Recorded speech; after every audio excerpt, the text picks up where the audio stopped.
Hey, it's Todd Ault, and welcome back to Wall Street Words. Today's word is indirect cost. Now, what's an indirect cost in terms of a corporation?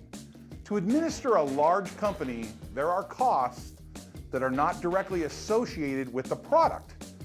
It could be administration, accounting, all kinds of other variables in the cost of running a business, and these need to be spread out over the entire business plan and all the sources of revenue.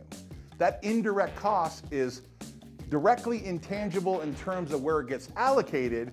CFOs can place that indirect cost in various products and services, try to spread that over the organization. These indirect costs are important because they are a cost that actually exists.